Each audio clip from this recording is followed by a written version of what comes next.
Well, it seems like our numbers are tapered off. We might get some others. I know we had more registered, but we'll get started into this. And I'll say welcome to everybody. Thanks for tuning in today. As always, this is an opportunity to ask questions of things that are on your mind, things that are happening in your district as you come back into school. Really talk about those issues that are kind of front and center for you.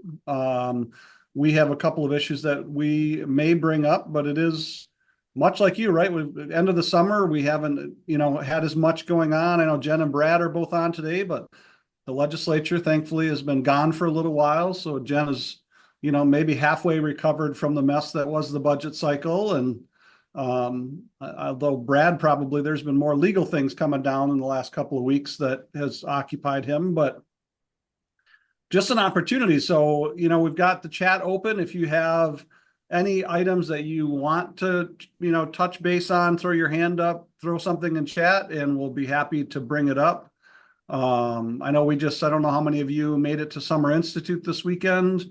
But we're coming off of that. I heard good things from folks already from members that attended.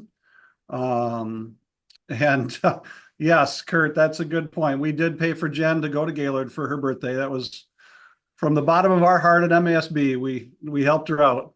Uh, but so if you have anything, I know one of the things Brad and I were talking before we opened up the room.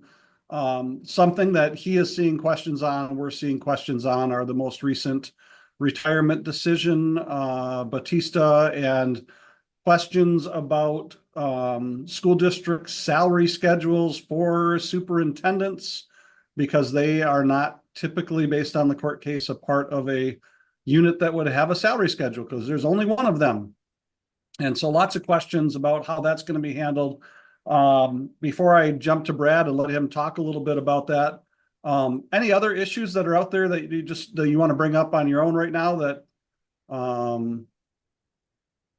Kurt, what's your feedback been on the new superintendent evaluation tool?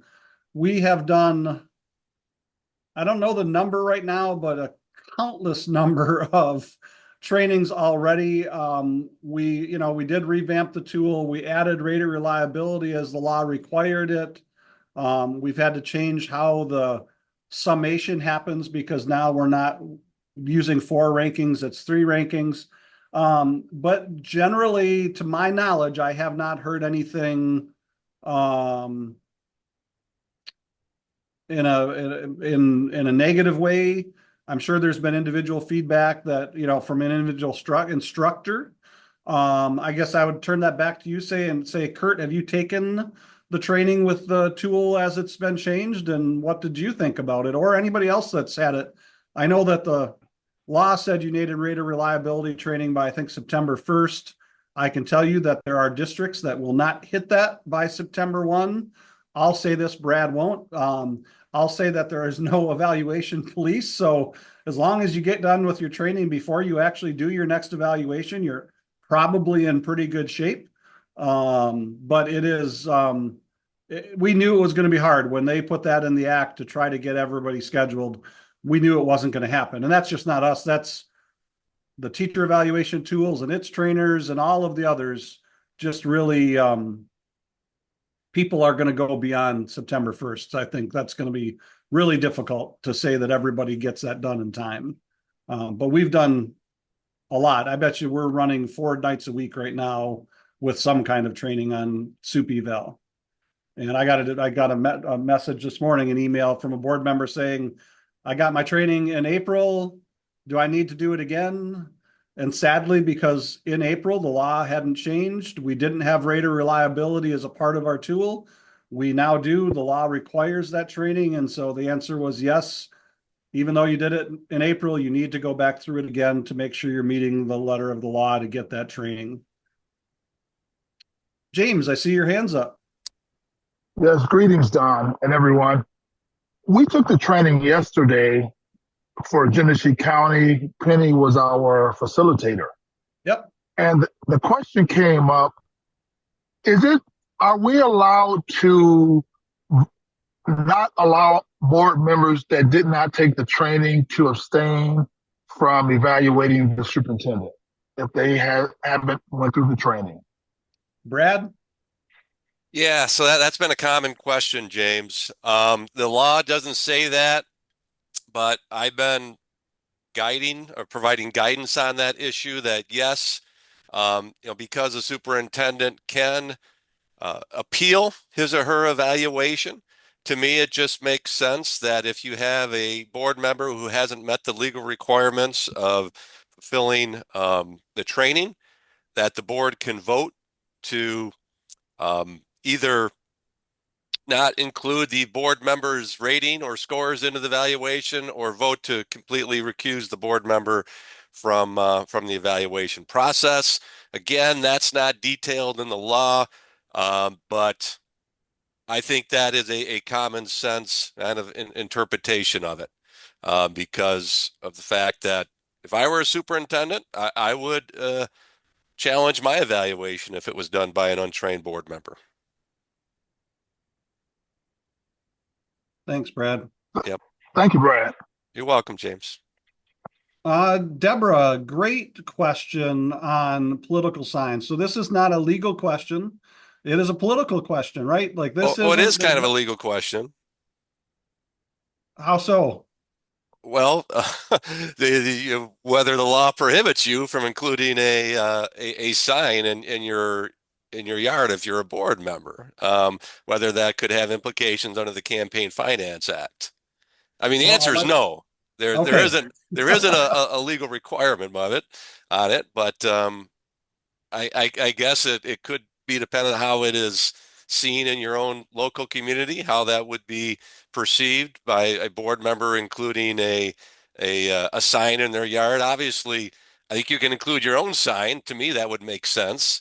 But you always have to be careful with endorsing other school board candidates. That's always a sensitive issue.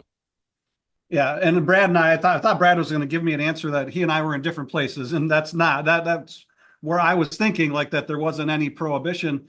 Where I have gotten this question too, Deborah, is not just school board members. It is, what if I want to put a yard sign up for president, or what if I want a state rep or something like that? And again, it's within your discretion as an individual citizen. Now, I will give an example, and this goes back years, and it's actually interesting that the person that brought it to my attention was a legislator and now happens to be a school board member. But it was just a private, it was just a conversation. It wasn't like they were really upset or anything, but they brought to my attention that there was a board member in their community who had put up like a 4x8, like a 4 foot by 8 foot yard sign for a state representative candidate that happened to be running as a Democrat in a House seat that probably hadn't been represented by a Democrat in 100 years, if ever. And so that legislator's point was just like, why would you as a board member take that effort when you know, like, it's not likely to happen, and it could alienate people within the community that would look at this in a partisan way? Now, this was like 20 years ago when we did not have the kind of partisanship that we're seeing right now out there. And so that's an extreme case of the situation. I don't think a person ever gives up their right to be able to express themselves, right, for who they want to vote for. But there are ramifications, as Brad said. And so I think it is to be careful. Now, I have seen, and we've all seen, right, we are seeing more situations where board members are running as a slate. And so then the question becomes, okay, I'm an incumbent, I'm running with two other incumbents. It's the three of us running together. And then there's three other people running against us, we'll say. And like, what does that look like? And it is your individual decision to do so. I mean, I think at that point, the community probably knows that it's two slates running against each other. So by putting those yard signs up in your yard, you're not risking much because you're already doing paid advertisements that say the same thing. But it is one that you have to kind of make up your own mind and wonder, do I alienate, not so much on the school board level, but do I, for other political yard signs where you're picking a party, Do I alienate people in my community that start thinking that I think a certain way at the board table? And is that worth it? Like that becomes, I think, the question to ask yourself if you have that fear. So not a solid yes or no, Deborah, but it is your discretion. But definitely under law, you could do it. The line is always drawn at, are there public funds being used in supporting a candidate? That's where the line is drawn. If no public funds are being used to support a candidate, then as a board member, you can support any candidate you wish. Well, I took my own yard sign out of my yard and put them on my neighbor's yards beside my house. But my husband said he's going to put Alyssa Slatkin next door to us. So because another school board member told me that MASB frowns upon board members taking any political stand, and she said, I support you. So I guess she's going to vote for me, but I was kind of bummed she wouldn't take my sign. Yeah, I don't know, Brad. I know I never have stated, and I don't think we've ever put anything in writing where we tell board members we don't have a position from MASB not to do something like that. You know, that issue has come up in our candidate forums, and okay. I think Debbie has kind of taken a very conservative approach to it, saying, board members should stay out of the political endorsement area. So that's just very, very informal guidance by Debbie when she's been conducting those I workshops. get it. Actually, I've had about 3 people who took signs from me 2 years ago when I ran for a partial term, and they're not accepting any signs now, not even school board. One person told me they would only take school board signs. So people are acting different this year. Yeah. And I do think endorsement, and we're of course in different positions, but I know like Jen in her role has been asked the same thing, like to endorse somebody on an invitation or in public and be on a list versus a yard sign. I would also say there's a differentiation there too. Like, I think it's a bigger step to say I'm endorsing somebody and that's becoming public, or I'm putting a yard sign in my yard. Like, yeah, that you are endorsing them in a way, right? But at the same time, I think people view that yard sign a little differently than seeing your name in a newspaper ad as an endorsing individual. And I tend to say I would steer a little further away from the endorsement side of things because of that. And I will know from my perspective, and like MASB is a nonpartisan. And as much as I may not be downtown lobbying, like what I do might influence people, like what people might think about MASB. And so like I would never endorse a candidate for office on something just because I don't want to create that mindset from people individually. But that's because we're interacting with the legislature so often. Now, would I put a yard sign in my yard? Yeah, I might, because I'm then just a person in the community. Somebody's not going to read my name in the paper endorsing somebody. And the third piece to this that I get asked about a lot is like for fundraisers, can I be a host committee for a fundraiser?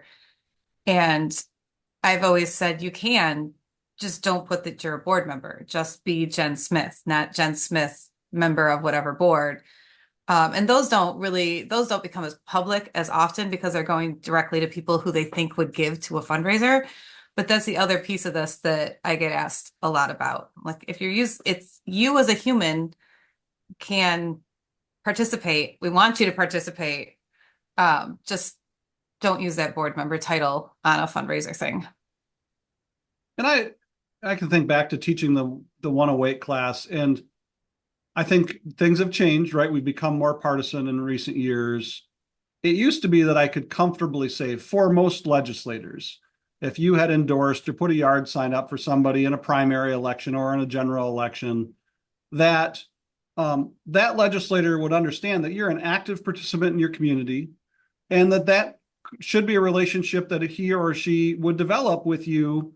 And maybe in the next cycle, you end up in a yard with their yard sign, but they understand the political process and understand that people will take sides, but it's not necessarily against somebody, it's for somebody else. Maybe you have a relationship with that person and that's why you're supporting them.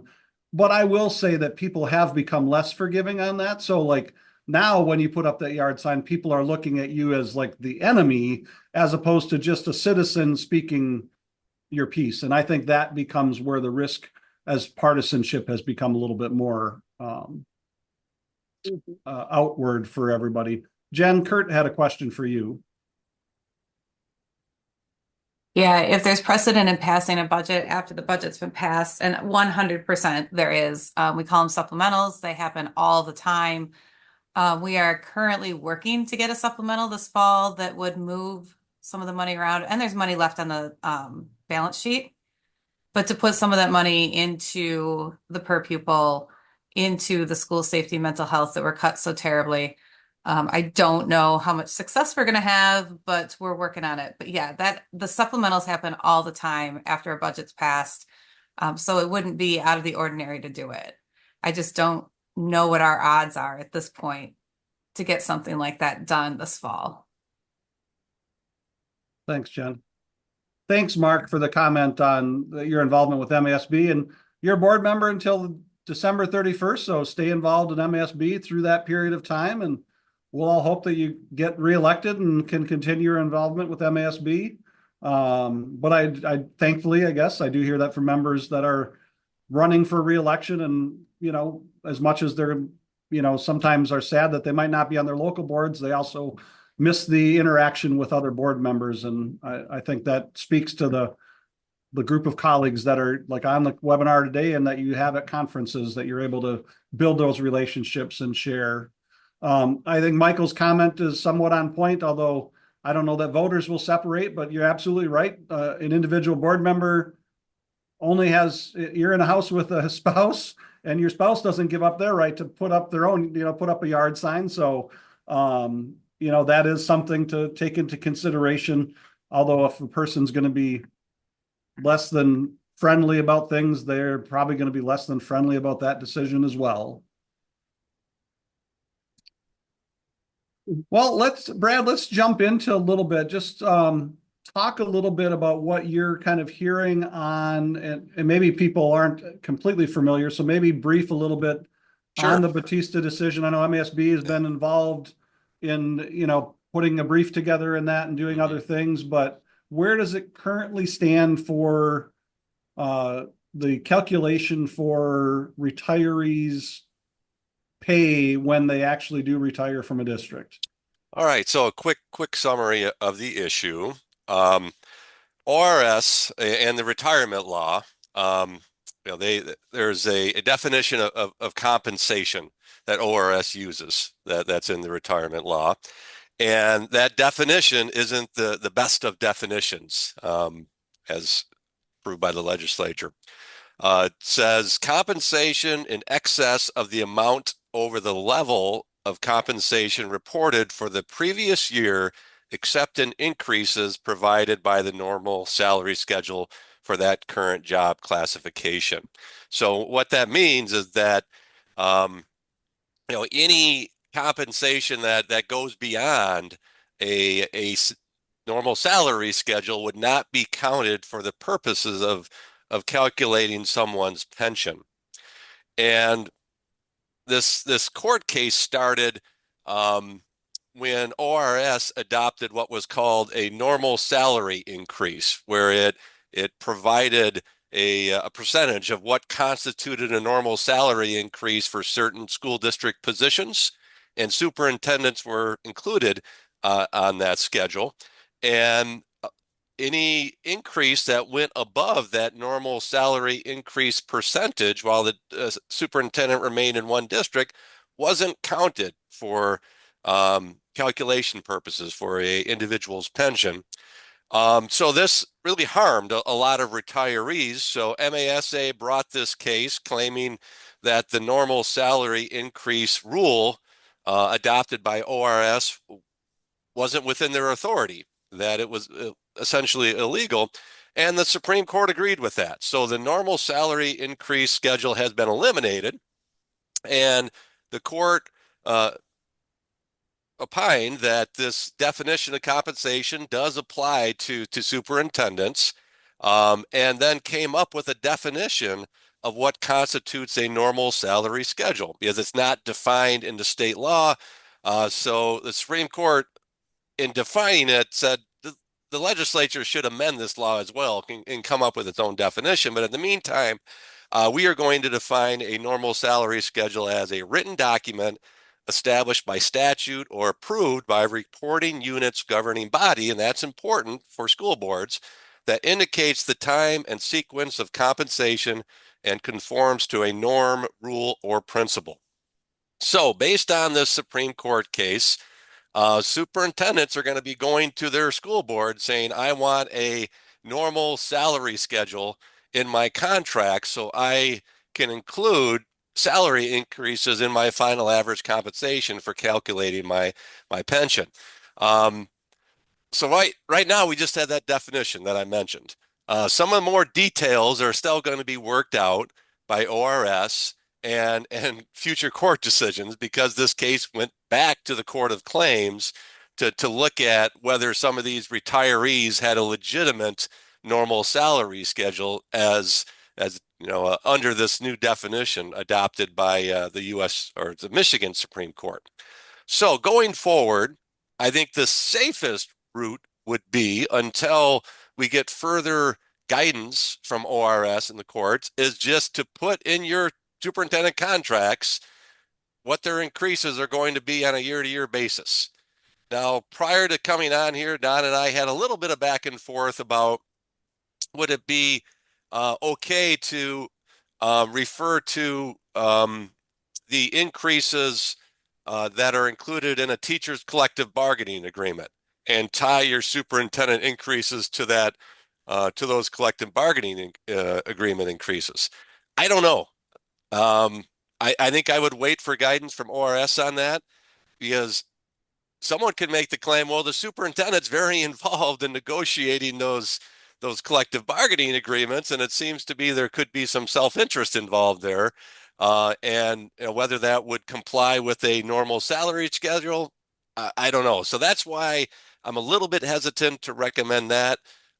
Best practice at this point, in my opinion, would be if it's a 3-year contract, for all 3 years, include in that contract what the increases are going to be during the term of that contract. To me, under that written definition, that would be in full compliance with that definition. And Brad, a follow-up that I have on that. So, I think about what we see for teacher salary schedules, right? Like with steps, like you might have a teacher salary schedule that goes out 20 years, right? Like here's your level depending on where you're at. You're, at least right now, and of course ORS could come out with guidance on this, would be counter, but right now you would say a salary schedule that's limited to the length of the contract that you're in suffices as a salary schedule. You don't have to create something that's 10 years long, sort of thing. No, I don't believe you do. I think each year you renew the contract, you add another year onto it, and then you add another year of compensation. So you're always kind of 3 years ahead with a 3-year contract, right? I can't imagine that would not be in compliance with the Bautista ruling. So my opinion, that's the best practice. And still the CBAs are changed. Each year they're negotiated. So while you have steps increases and lane increases, and those step increases can go on to like 20 years, still the numbers under those steps and lane increases could change annually if you're negotiating that contract on an annual basis. Looks like Stan has a question. Yeah, I just wanted to follow up, Brad. How does the idea of a salary schedule in the superintendent's contract mesh with the idea of determining your superintendent's salary, or at least salary increase, based in part on their performance?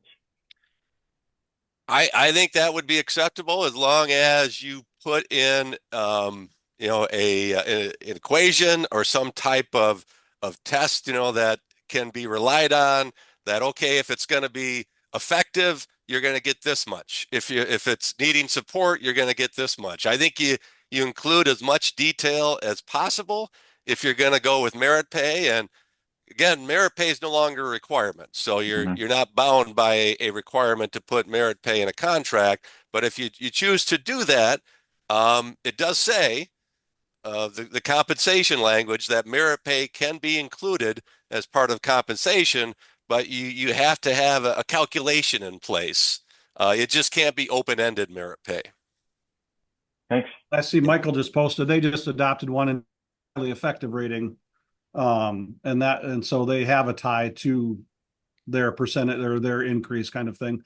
And I have to say in all of this, like I still, from MASB's perspective, and it's why we were involved in the front end of this case as well, we fully believe that a local board should set the compensation for the employees of the district, and particularly the superintendent, and that the state needs to assign retirement costs appropriate to that so that a board's making changes doesn't hurt the retirement system. But at the same time, what we even have after this decision, because is a perverse disincentive for a superintendent to remain in the district in which they're in.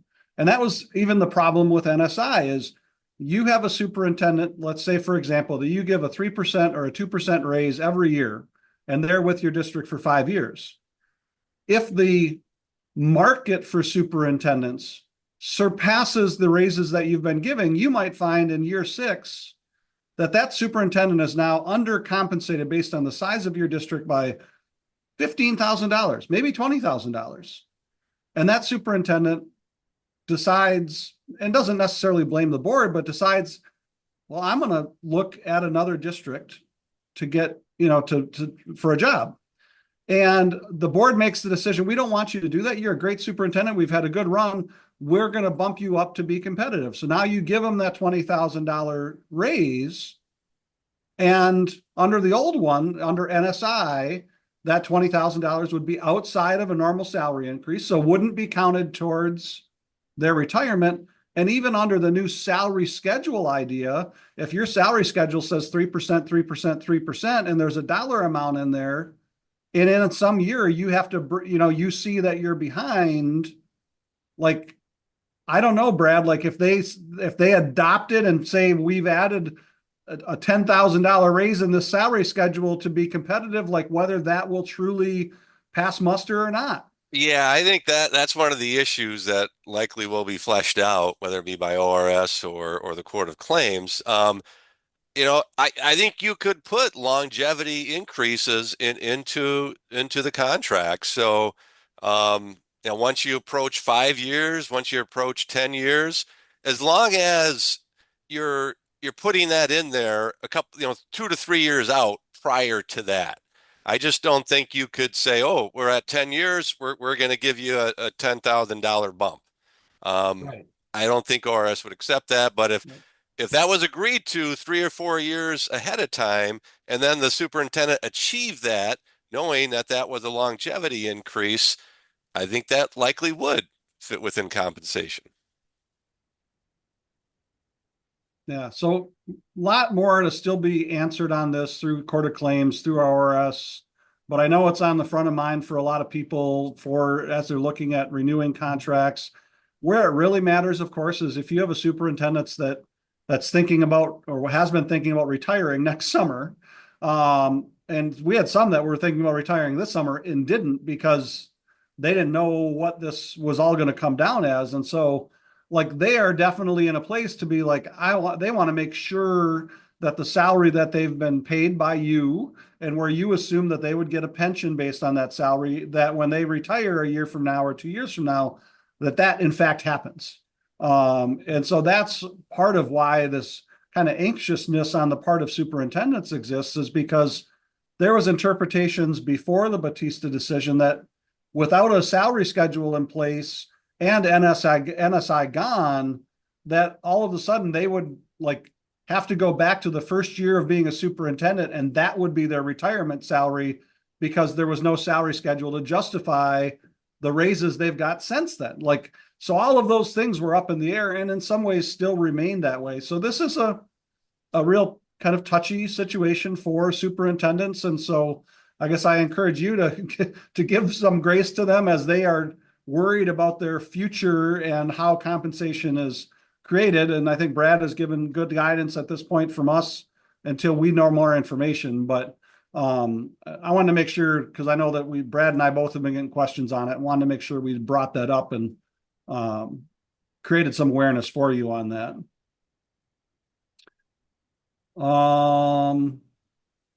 Kurt's question, Brad, local EA negotiations, what's happening out there? We haven't heard of many stalemates in negotiations. I think they've been going well, and there's been give and take. Starting out, I think many districts were kind of like there's going to be no language in the contracts relating to these new mandatory subjects of bargaining on discipline and evaluations and placement, layoff, and recall. But no, there's been some of that let in, but it's been limited, and it's not putting the district in any disadvantageous situation in most of the settlements that I've seen. So contracts are getting settled, and I think they're getting settled fairly. I haven't heard of any unfair labor practices filed at this point, and that's great. Going back to when all these subjects became prohibited, we saw multiple ULPs being filed based upon the negotiations. So, credit, to your administrations out there who are negotiating your contracts. I know you're getting a lot of assistance from your law firms, but from what I'm hearing, Kurt, the negotiations are going quite well without many issues. Yeah, I talked to a board member last week that they haven't seen much progress in the last month.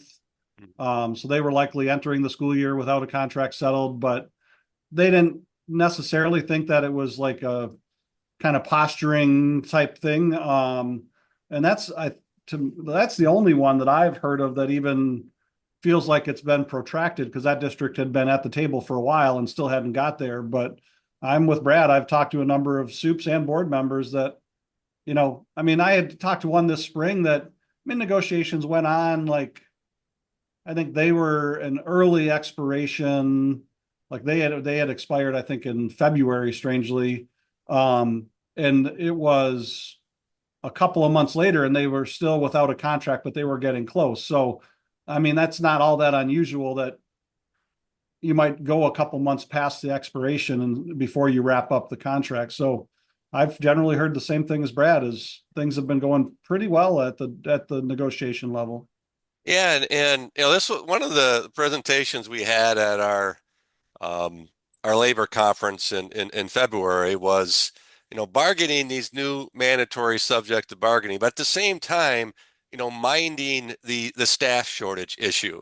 So that's kind of the big wild card in here, is that, districts need to make sure that they're including language, whether it be compensation or other benefits, to either keep your teachers or, recruit teachers. So obviously that's going to be a benefit to your union. And I can't think, a union shouldn't expect to receive, those type of benefits in terms of recruiting members and keeping your current staff, and at the same time, getting all this new mandatory subject language in the contract. So I think that issue has somewhat kind of leveled the playing field a little bit in negotiations.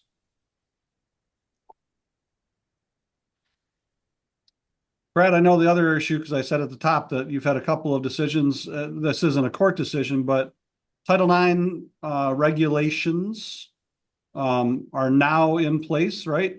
Yeah, but in fact, there was a court decision on Friday. Anytime the U.S. Supreme Court makes a decision, it's kind of big news. But in this case, the Supreme Court decision really didn't impact Michigan school districts.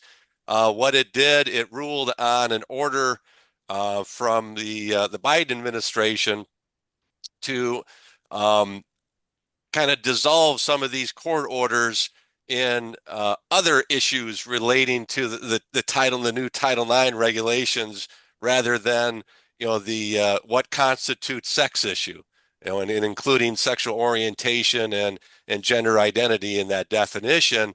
The administration wanted to at least include all these other new requirements of the Title IX regulations in those states where that order was pending.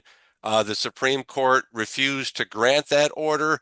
So basically, based on that Supreme Court decision, the order in those states is still standing. Now, this, as you're likely aware, Michigan is not included in general in a court order, but there's this decision from Kansas that makes some of your schools subject to a court order where your schools cannot enforce the new 2024 regulations. So you're enforcing the 2020 regulations instead of the 24 regulations. And that list has not been updated. So if you're going by the list that was published at the end of July, to my knowledge, that is still the same list, but we're certainly keeping an eye on that case because that's the case that kind of impacts Michigan school districts at the moment.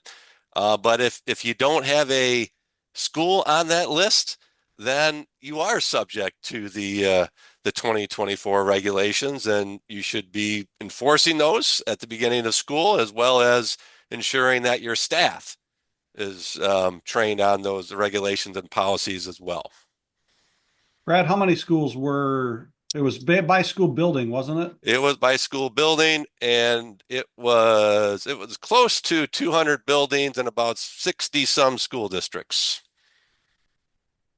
And where is an easy place for people to find that list? If you go to the OCR website under Title IX discrimination, they have a link to that list. That's the easiest way to find it. Brooks question, Brad, heard that court doesn't have jurisdiction in Michigan. Is that true? I'm guessing referring to the Kansas. That is kind of legal analysis that doesn't have jurisdiction, but I would not advise that. I would not want a district to be in violation of a court order. So until that court order is overturned or there's a ruling saying that court does not have jurisdiction in Michigan, I'm going to advise that if you're identified on that list, that you enforce the 2020 regulations instead of the 2024 regulations. So in the past, Brad, I know like if we had a court in, a federal court in California would issue an opinion, it would be subject to that circuit, but it wouldn't affect the other circuits within the country necessarily. What's the difference here that causes this to likely have an impact? Well, it's the plaintiffs. So there is precedent out there that it could be a different court or different jurisdiction, but the decision is binding on the plaintiffs. And in this case, one of the plaintiffs was Moms for Liberty. So that's how the court kind of attached jurisdiction to Michigan, is that if you are a child of a Moms for Liberty member, you're subject to this order because Moms for Liberty was a plaintiff in this case. Now, the reason that Michigan is not subject to the overall order is because Michigan was not a defendant nor a plaintiff in any of these cases. Those other states were plaintiffs. They actually filed cases to get the regulations enjoined. So it can go beyond just regional jurisdiction. It goes to the jurisdiction of the parties, who filed the claim. Kurt posted another question. I think I know the answer, Brad, but I think it's better for you to answer it. Their consistency in the state at the local board level relative to what level of discipline for a student come before the board, expulsions only. It's all over the board, Kurt. It's really up to each board as far as what type of authority it's going to delegate to its administration on student discipline issues. So sometimes the line is drawn at more than 10 days. We're starting to see less of that come before the board. I think probably more common is drawing the line at expulsions. All expulsions will come before the board, and anything beyond an expulsion or below an expulsion, the administration can handle. Sometimes the line is drawn at permanent expulsions. Only permanent expulsions come before the board. And other times the board completely delegates everything to the administration. Under law, the board doesn't have to be involved in disciplinary matters at all if it so chooses by policy. So it is really a local decision. But yeah, we don't have any data one way or other on that. And I'm going to track down that link, Jan, and we will put that link in the chat box. Any other topics that you're grappling with at the district level that came to mind as we had these conversations? Got a little bit of time left. I know Jen chimed in on a couple of legislative questions, and I don't know if there's anything else for her that people might have.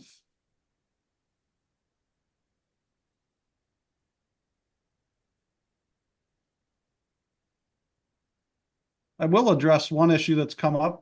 So we got ALC again this fall in the last weekend in October, and that's in Lansing again. I explained that last year with contracts and COVID and cancellation. We ended up back-to-back years in Lansing. Once we get through this year, we'll be on our normal rotation between Lansing and Traverse City.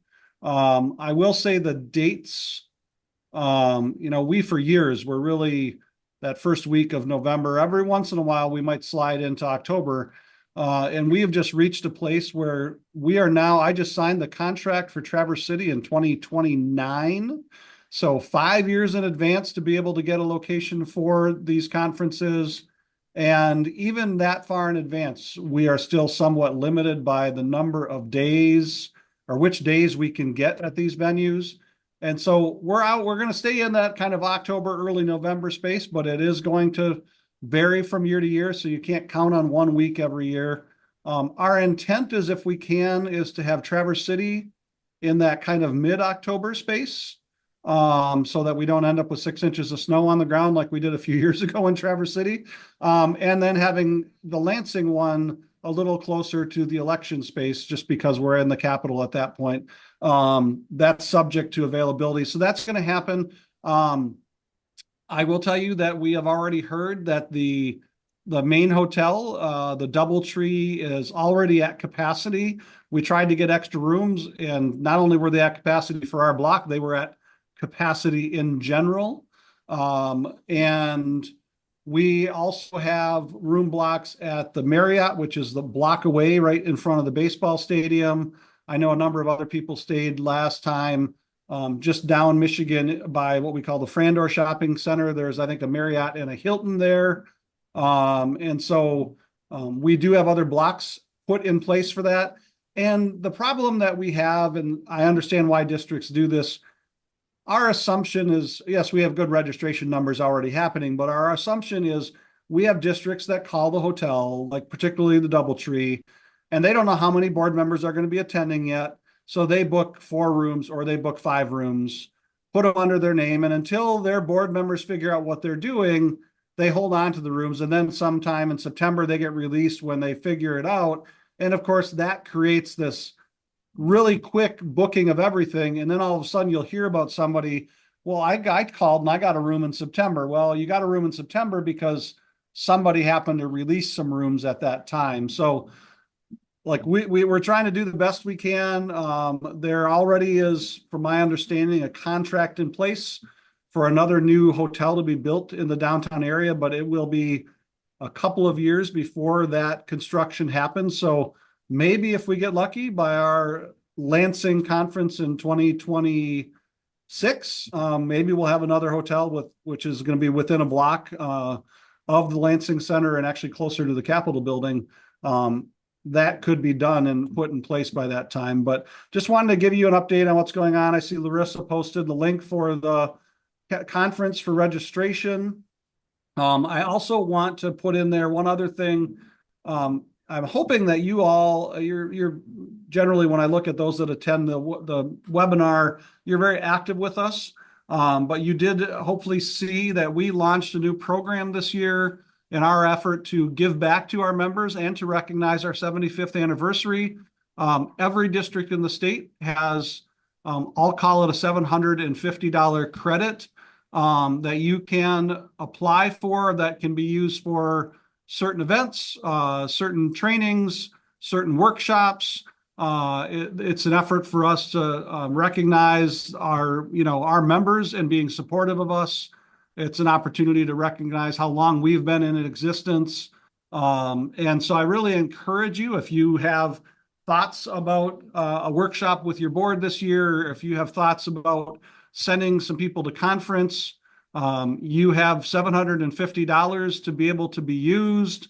Yes, you do have to fill out a form and then have the district or the individuals register. But in the end, is 750 is almost the total cost of a workshop. So, we're hoping for those districts that haven't done much with MASB before to bring them into the fold and get them to do that. And for those of you that are really active, to be able to say thank you for all of the past that you have engaged with us and, take a little burden off you from a financial perspective to give this away. So make sure you're aware, make sure you share, make sure you talk about it at the board level and get we have it set up so that the administrative assistant for your superintendent can submit that form, and it's not binding. So if you submit 5 things and don't do all 5 of them or only do a couple of them, that's fine. We just need you on the record as submitting a form, and you'll get whatever amount of that 750 you use, maybe 500, maybe the whole 750. So just be aware of that. Kurt, what are the key state races looking like relative to the makeup of the House and Senate? Just curious. Jen, what are you hearing? Well, the Senate isn't up. They'll be up in 2 years. So it's just the House this year. Things definitely changed when Biden dropped out and Harris took up the Dem mantle. There's definitely been a renewed enthusiasm among the Dem base. So that may help some of those really tight races. I don't know what to expect. I think there is definitely a chance that the House flips because there's only a 2-seat difference. That's just not a lot of space. And we had such a big blue wave 2 years ago that some of those that were probably carried by that wave, it may be a little harder for them this time.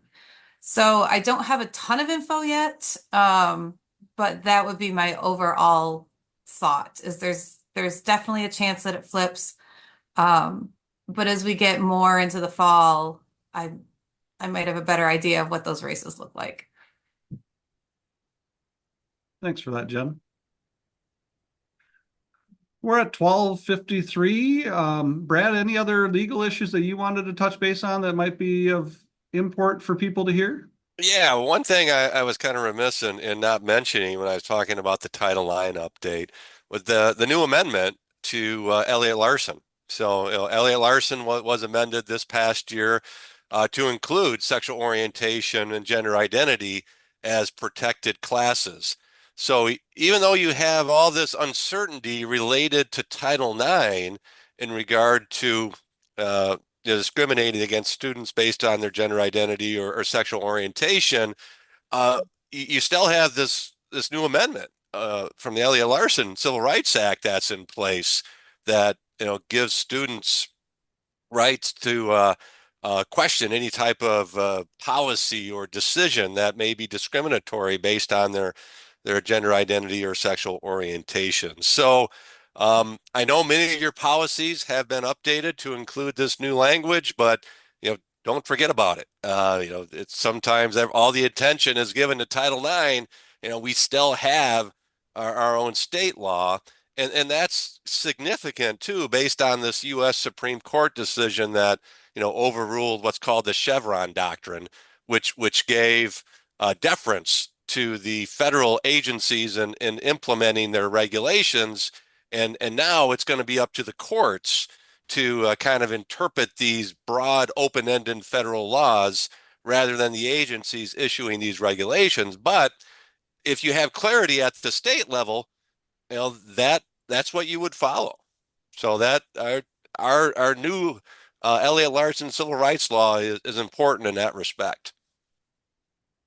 That's a great clarification, Brad, because yeah, I forget about that too, that it even changed and think about Title IX, but it does have a large impact as well. Any final questions? We might give you back 5 minutes of your life. If there are not other questions or comments to be made. Again, I always appreciate that you guys tune in and, you know, hopefully you share with your fellow board members, you know, these webinars and let them know that hopefully if you keep tuning in, you might find that you do find value in them. So, would love to see more members tuning in, but, we're happy with how many ever we get. And, hopefully you provide good information to each other and we also can provide good information to you as well. So with that being said, like good luck in the new school year for all of you. And we will see you hopefully at annual conference, if not on our next webinar. Thanks, everybody. We'll see you. Thanks.